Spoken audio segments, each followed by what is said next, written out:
It's time for Maggie and the Moms.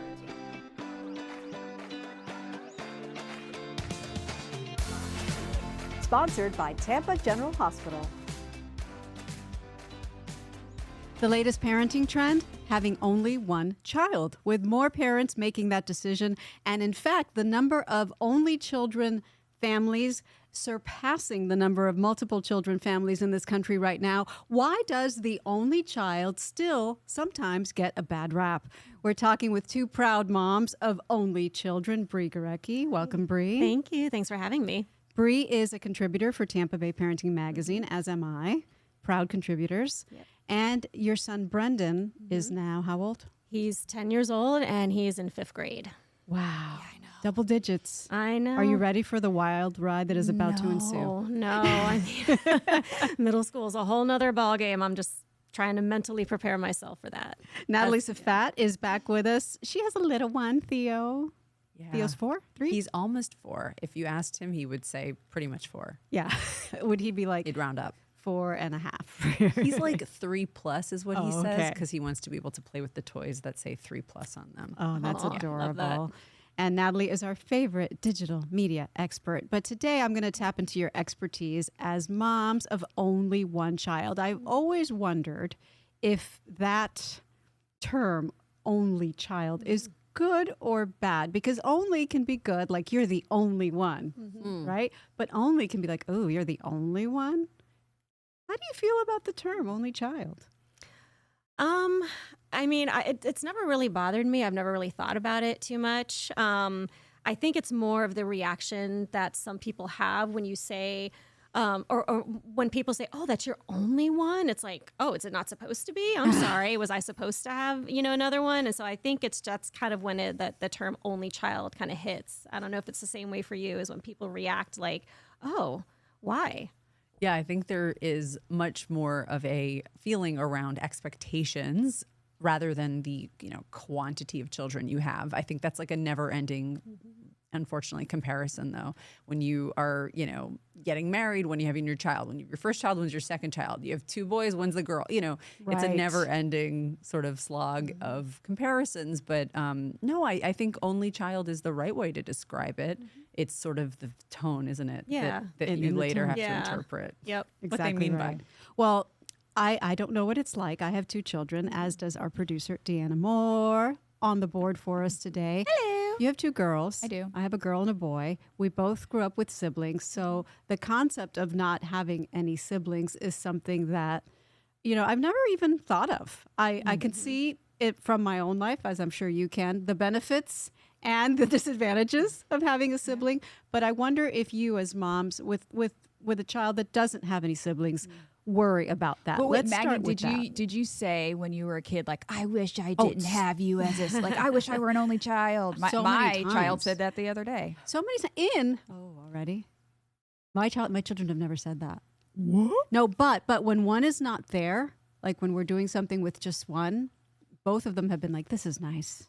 I don't miss her. I don't miss him. It's all about me. So I guess, again, pluses and minuses. I want to start with what you worry about, if anything. I think really, it's funny. I was actually an only child for 10 years. My sister wasn't born until I was 10. So I kind of got a taste of it. And, even though her and I are 10 years apart, we're super close right now.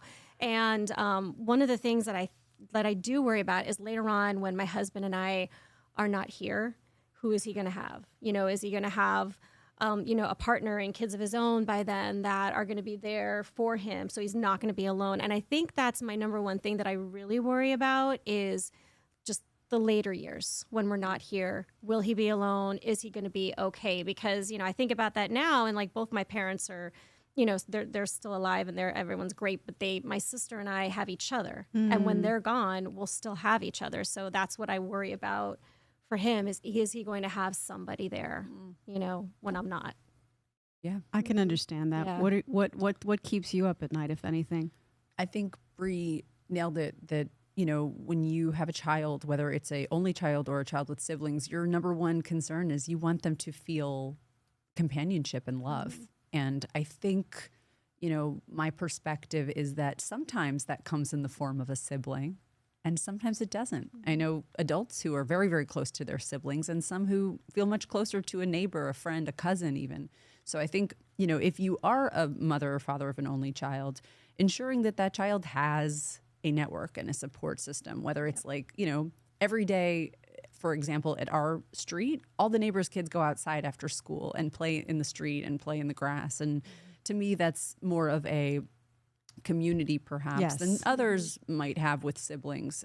In other cases, maybe you're like making sure that every holiday the cousins are always there. So it doesn't feel like a isolating experience. So making sure that they're not missing out on any aspect of childhood just because they don't have siblings. Exactly. Right? Yeah. And so what are some aspects of Deanna, would you say, of childhood?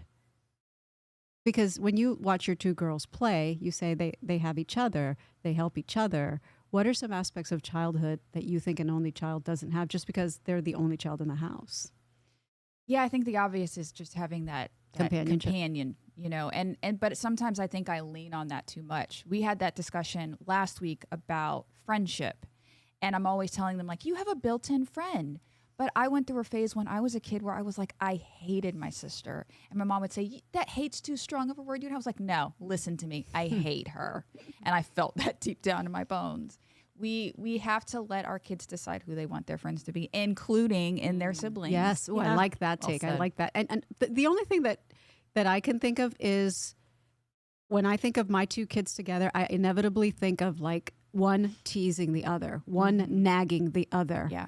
And I feel like as much as they may hate that, it's helpful because they have a thick skin. Mm-hmm. And when someone teases them in the future, they're not going to be like super offended. Yeah. So that's one concern that I would think about. So Brie, are you like going to be teasing Brendan so he can grow his thick skin? Especially not at 10 years old, man. He'll give it right back to you. Age, yeah. Yeah. I mean, I think he teases me right now with all like the youth slang. That's just wait until I don't even understand these words. And I'm like, are you teasing me? Is this a compliment? Like, what are you talking about? I know. Oh yeah. We talked about that recently. Oh my like, gosh. what does it even mean? And thank God for Google there. And at least the plus side of only having one is I only have to hear it from one and not two. Cause I'm like, this is just like a foreign language to me. I don't know. So what about, the bad rap that the only child gets? Like you always hear, oh, that kid must be spoiled. Sure. Oh, yeah. I mean, I've definitely had people talk about that. Oh, yeah, he's on only, he's spoiled. No, he's not. We treat him no different than we would treat him if I had, 2 or 3 kids. We have the same rules. He doesn't get everything he wants. He has to earn certain things. He's disciplined, when he needs to be disciplined. And I mean, maybe from a grandparent perspective, because he right now is the only grandchild on my side of the family, then he's a little more spoiled, but it's not overwhelming. It's not overstimulating for him. So by the way, that's a grandparent's job. Yeah. Yeah. So, but as parents, he's not spoiled, and he like I said, he gets disciplined when he needs to be, and we don't buy all the things. You have to earn. Is it a concerted effort on your part because you know that stereotype is there to make sure that doesn't happen? I mean, I think it's just parenting in general. I think it's just because that's how both my husband and I were raised. And so that's just, even like I said, even though I was an only child for 10 years, I mean, that's how my parents were with me. So I think that's kind of what I do with him. Only having the experience of having one child, it's hard to say, but I would say, yeah, I think in the world we live in, I do kind of over-index on, making sure he's not living in a world of extreme privilege or thinking that, he can get anything he wants if we could afford, just because we can afford or could, try to afford something for him. I don't know that I would raise, if I had 2 others, them any differently. I think I would try to sort of extend that philosophy across any children I have or would have. But I think the cards will show, right? Whether our kids end up being like, like my kid goes to a restaurant and he's like, I would like the sea bass. We'll see. We'll see if he ends up being spoiled. Actually, the research is already there that only children, for one, do better in school. Mm-hmm. They do better academically. They're usually very empathetic, kind of old soul types. I don't know, maybe because they're around adults more. Like, and you read article after article and hear story after story of people who were only children who are so grateful for that and feel absolutely no adverse effect. And to Deanna's point, are like, yeah, they were all mine. Yeah. And, you know, they may not appreciate it in the moment, but from what I hear as adults, they benefit from it and appreciate it. Do you greatly. believe in birth order traits? Wow. Yeah. Because they say there are certain traits that only children have, but they're typically like pretty good traits. Sure. Yes. Yeah, like I pulled up this article because I'm that person on Parenting Magazine that came out 2 days ago, and they were talking about they are motivated by achievement and they tend to be highly responsible, sort of like the firstborn child traits. Mm-hmm. So I was like, that sounds pretty good to me. The only weakness is it's struggle to deal with the chaos that comes with raising more than one child is what happens with the parents. Yes. Interesting. So I don't know. I think only children kind of have it made. They absolutely do. So do they feel that way? Has your child ever brought it up to you?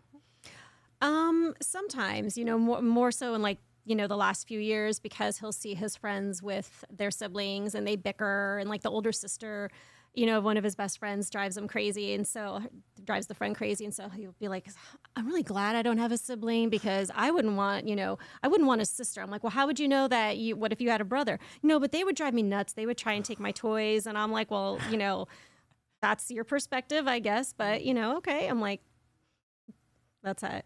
So yeah, I guess he's happy being an only child because he doesn't have to have a sibling bother him. But that could also, again, that could be an age thing. I don't know how he'll feel a few years from now, but that's really the only time we've ever talked about it, because he's just never known any different, you know, and he's got several friends who were only children. Well, that tells me that you're handling it well, because if it's something that is like just part of life, this is just, everybody's different. Every family's different. This is my family. Yeah. But what's crazy is we've seen, you know, like you said, there's a trend of, you know, more only children families now. We have several friends at school now, and they're all only children. And I don't know if it's just because I'm becoming more aware of it, but it really is a lot more common than I originally thought. And he's, like I said, he has several close friends who are all only children. So, you know, I don't really think he thinks too differently of it, just because that's what he sees and that's what he knows. I saw a headline that the reign of the only child is here, because I didn't realize until I started researching for this episode that there are more only children families in this country than multiple children families. I had no idea. I believe it. Yeah. I see it. Just like Brie, see it as well. My son, he's only 3.5, so the jury's out if those parents decide to have another child. Right. But most of his friends are from single family, you know, single child homes. And I think, you know, while he has not expressed to me at 3 whether he wants a sibling or not, he's like baby crazy, you know, and he's like, look at that baby and this one and this, you know, look at this one's, you know, chubby little leg. You know, I could see him appreciate having another child around. Yes. Maybe we'll see after 3 days if he still wants that child around, but I could appreciate that he loves babies and kids. Do you get, I mean, because you surround yourself with a lot of other, maybe by coincidence, maybe by design, families who have only one child. Do you find that even in this day and age, you still get when are you having another one? When are you going to give him a sibling? He needs a sibling. All the time. I still get that a lot. And I'm like, well, first of all, he's 10. And I know, you know, my sister and I are 10 years apart, but I don't know how my mom did it, because I couldn't imagine having a newborn at this age, you know. It's just 10 has its own challenges. But, you know, I do get that a lot. And I think, you know, one of my biggest pet peeves as an only child parent is when people just assume or act sad about it, you know, when they say, oh, really? You're not having any more? Oh, you know, and I think in this day and age, it's really, I mean, whether you have one child or you have 6, it's nobody's business why you have the amount of children that you have, you know, and there's a multitude of reasons. When people ask you? I mean, I just kind of bite my tongue, you know, and go with it. But why would people feel okay about asking that? Yeah, I don't know. I think people just have a general curiosity, and it's, you know, oh, really? No, what about baby number 2? And I'm like, oh, do you know something I don't? Does that come from older generation, you know, younger generation, both? Where does that come from?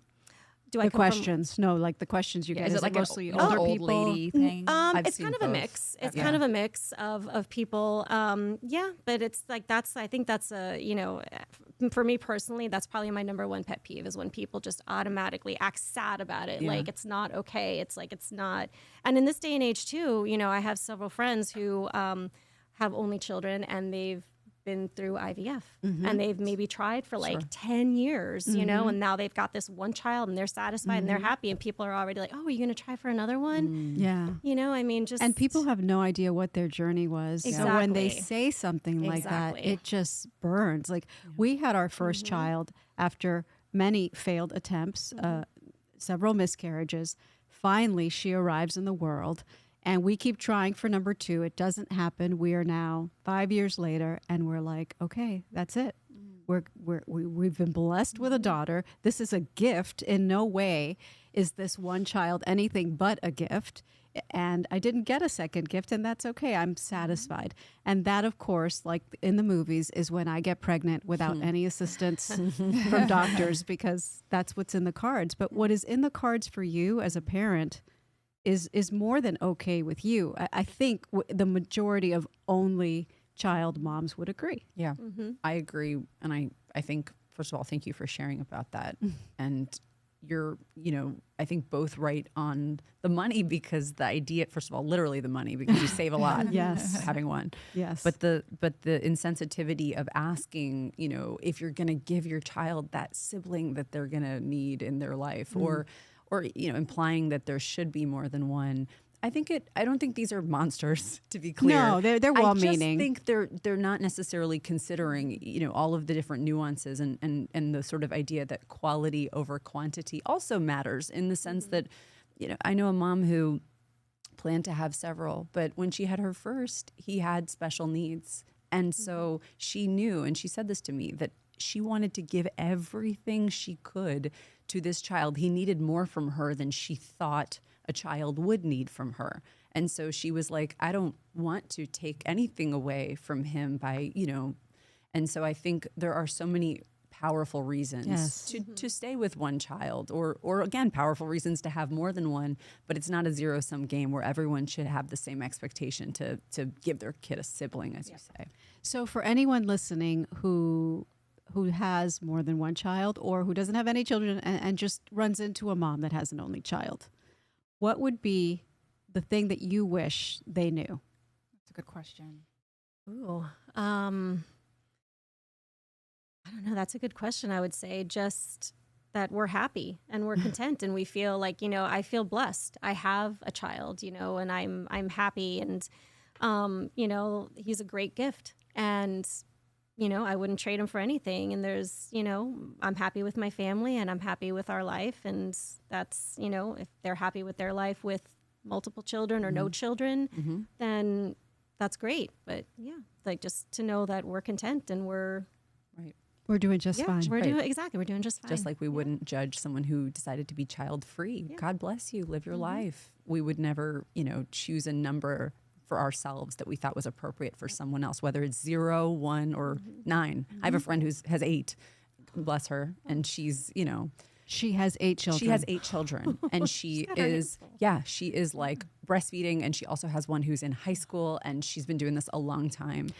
Shout out Raquel. And but you know what? She has the same amount of like empathy and love, and when we talk, she doesn't sort of minimize my amount of work I do for my child because she has so many of her own. I think that's a great example of, you walk into a mom on the street, you might have a totally different like home life than that person. I'm a single mom. You might be married. You might have 1, 2, or 8 like Raquel.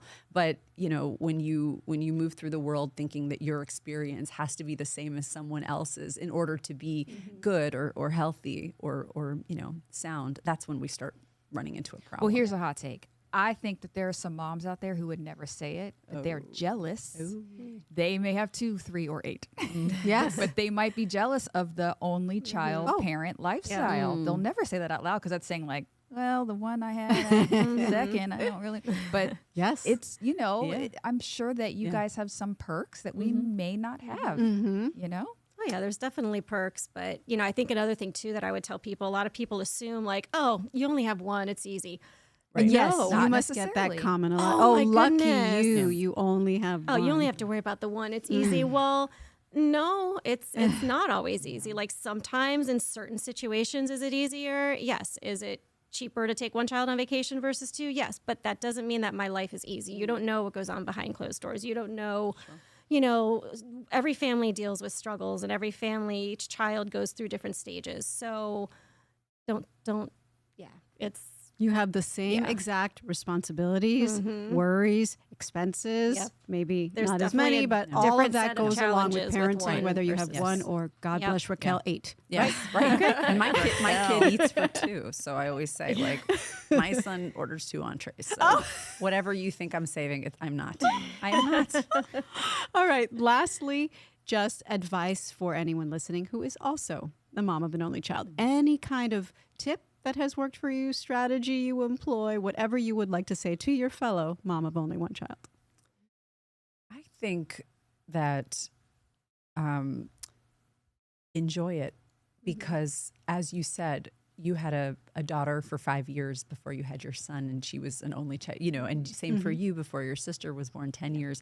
So whether you are a permanent only child mom or temporarily having an only child, like just do it. And fun fact, even if you have more than one, have like a day date with the one. Treat your kid I'm like an so happy only you said child that. sometimes. The way that when you do things alone with your kids, they're like, this is nice. Yes. Don't forget that once upon a time that was your only child. So you can still give them that one-on-one in a way that maybe you can't always, but that they will appreciate when you do. Yeah, I absolutely. So glad neglected you said that. my firstborn because she was only 19 months, and then we had you the had your second one. Not by design, by the way. Yeah. Thank you for your honesty. It happens. That is very important because just as you don't want to raise an only child that is quote unquote entitled, if you have more than one, you want to make sure that each one has their own moment when they do feel like the center of your universe and Well the said. most important person in the world. And I would say- because there's sibling jealousy. Oh, total sibling jealousy.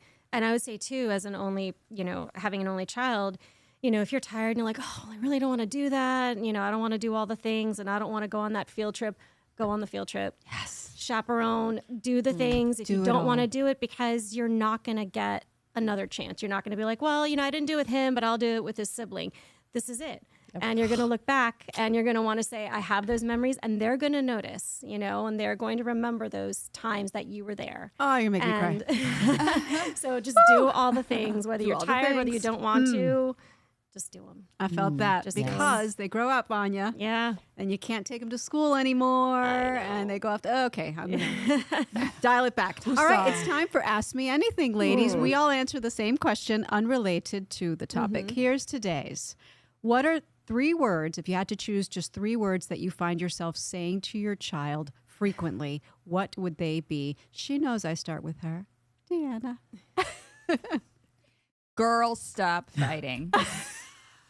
Every day. Every single day. Actually, it comes out more like, girls, stop fighting. Every day. This is a thing that you don't have to deal with. There you go. Yeah. So here's my question. If it's every day, that means they're not very effective. No, your 3 words. no. Because they're knee jerk.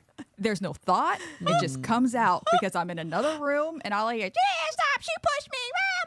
Mom. Girls, stop fighting. Calgon, take me away. How about that? I'm gonna be this person, and I don't even like to be this person, but there's something like when the house is very quiet, you enjoy it. But there will come a time. Oh my gosh, Grandma Maggie. I don't know. I'm in that, as you can tell, in that mode right now with growing children that I'm like longing for their little kid days a little bit. Yeah. But yeah, girls, stop fighting if you're listening. All right. What are your 3 words, Natalie? Okay, I have a 3-year-old boy. It's a lot of like, where's your shoes? It's just like literal logistical. Are you kidding me right I'm now? not. It's like logistical. You know what? It's pivoted because I'm trying to. I mentioned this to you, Maggie, once upon a time. A toddler hears the word no 400 times a day. So I'm like, okay, what am I going to do to give this kid some autonomy so that it's not like me deciding everything? So now it's like, it's where's your shoes, but it's also like pick your shoes, pick your shirt, pick your socks. Love I'm it. letting him like, we'll go on Amazon and pick out your pajamas. I guess that's 4, but like letting him choose a little bit and trying to get him to honestly put his shoes on. Oh, before so we have it's to get that out he the door. won't put his shoes on, not that he's lost his shoes. It's a little bit of both, Maggie. It's kind of like the whole category of like getting dressed. Gotcha. That's a puzzle. And it's like for good reason. He's like, I want to hang out in my pajamas and like cuddle. And I'm like, me too. I'm like, Okay. okay. I accept. Oh, we have to keep a spare pair of flip-flops in the car because Brendan has forgotten his shoes on more than one occasion when we've gotten to the store and it's like, I don't have my shoes on. And I'm like, Wait a minute. That's good. Leave the shoes in the Yep. car. He has left the house. left the house, Gone somewhere. gone somewhere, Oh, got to realize destination. Only be to like, realize it when he got to the place that he forgot his shoes. oh, it's happened Oh, more that's than hilarious. once. Has this We happened have at like a no, not so at school. funny though. But like if we're in a Target or something, I remember once I think we were going to we were at Target, and I threw him in the shopping cart, and we went to the back. We got a cheapy pair of flip flops. He put them on, and that's what we keep in the car. That's nice. And also come in handy Shamelessly. when you go to get your pedicure and you forgot your flip flops. Because we're almost the same size shoe. Yeah, same here. Me and Mikey too. He's actually his foot's now bigger than mine. Yeah, and he's almost taller than I am too. Wow. All right. So what are your 3 words? Please calm down. Please, Please calm down. It's a mixture. It's a version of girls stop fighting. Yep. 5th grade, ADHD life, overstimulation. Please calm down. Okay. Yep. And would you say that it's something that you say literally every day? Oh, And yeah, and at least and once what a effect day. does it have? Does it work? Because we say these things over and over to Yeah. our children.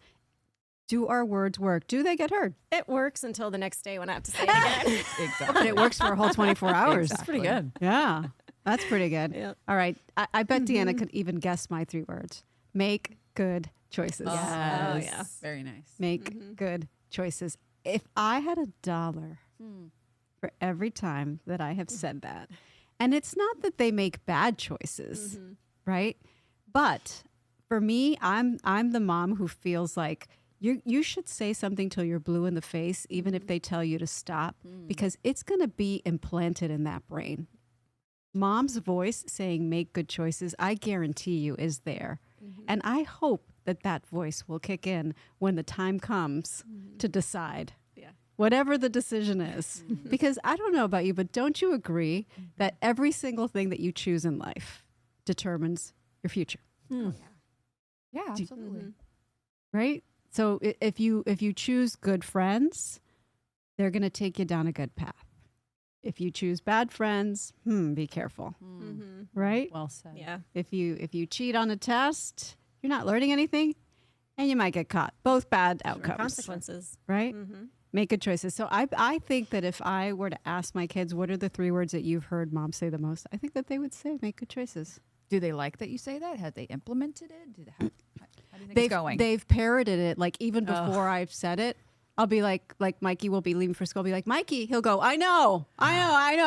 Make good choices. There you go. So it's working. I like that there's also an element of like, you get to decide what those good choices are. You know, you're giving them some autonomy. It's not like, don't cheat today, Right, whatever right, it is. right, You're right. like telling them you get to be the arbiter of what a good choice is. Yes. So that's a nice like little independent set you off to. I feel like I don't know how we can do this, but I love this autonomy that you're talking about. Like, is It's this a phenomenal. whole thing? This is I'm another all about podcast that episode. life. Ready when you I are. really am. Autonomy. Like I do the same thing. Like choose your own clothes now. Go on Amazon and buy this thing. Pack your own bag. Like Love it. because that makes them feel like they're special. I don't know. That's a whole other It- episode. it's for sure going to be an episode Yeah, I because love it it. is Great. one of the most important indicators of success. The independence that you foster in your kids Yeah. builds confidence. It Yeah. sets them up for so many good things.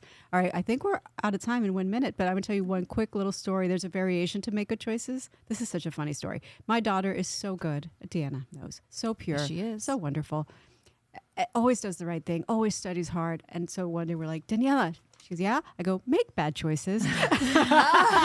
Have a little fun. now that she's in college, yeah. Oh, believe me, she's having a little fun.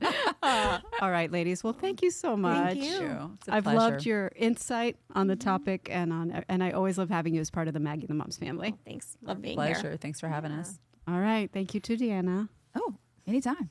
And Every we will week. see you, hear you. You'll hear us. I'm still getting used to this podcast thing.